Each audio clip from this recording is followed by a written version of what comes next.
کھلانے والے، سلام کو عام کرنے والے، اور رات میں نماز تہجد، نماز صلاۃ اللیل وغیرہ پڑھنے والے، جب لوگ سو رہے ہو نفل نماز پڑھنے والے۔ فرشتوں کے دو مسائل حل ہو گئے۔ اب جناب جبرائیل امین علیہ السلام نے تیسرا مسئلہ پوچھا، وَمَا الْمُنْجِيَاتِ، وَمَا الْمُنْجِيَاتِ، آقا نجات دلانے والی چیزیں کیا ہیں؟ کفارات، درجات، منجیات، نجات دلانے والی چیزیں کیا ہیں؟ اب ہمارے کریم مصطفیٰ صلی اللہ علیہ وسلم نے فرمایا، خشیت اللہ فی السر والعلانیہ، تنہائی میں اور سب کے سامنے ہر حال میں اللہ سے ڈرتے رہنا۔ اللہ اکبر۔ والقصد فی الفقر والغنا، تنگی اور آسانی یعنی غربت اور مالداری ہر حال میں میانہ روی اختیار کرنا۔ والعدل فی الغضب والرضا، یعنی غصے کی حالت ہو یا خوشی کی کیفیت ہو، ہر حال میں انصاف کرنا۔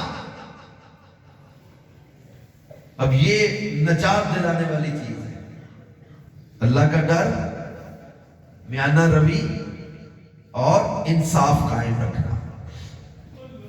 اب حضرت اسرائیل علیہ السلام نے عرض کی، وَمَا الْمُهْلِكَاتِ، یا رسول اللہ صلی اللہ علیہ وآلہ وسلم، ہلاکت میں ڈالنے والی چیزیں کیا ہیں؟ یہ 1000 سال سے ڈسکشن چل رہی تھی، بہت اہم اور بڑی ہی ضروری چیزیں ہیں یہ۔ وَمَا الْمُهْلِكَاتِ، آقا ہلاکت میں ڈالنے والی چیزیں کون سی ہیں؟ فرمایا، شح مطاع، کنجوسی جس کی پیروی کی جائے، وَهَوًى مُتَّبَعٌ، خواہش جس کی اتباع کی جائے، وَإِعْجَابُ الْمَرْءِ بِنَفْسِهِ، اور بندے کا اپنے آپ کو اچھا سمجھنا یعنی خود پسندی کا شکار ہو جانا، یہ ہلاکت میں ڈالنے والی چیزیں ہیں۔ اللہ، خواہش جس کی اتباع، کنجوسی جس کی پیروی، خواہش جس کی اتباع اور خود پسندی کا شکار ہونا۔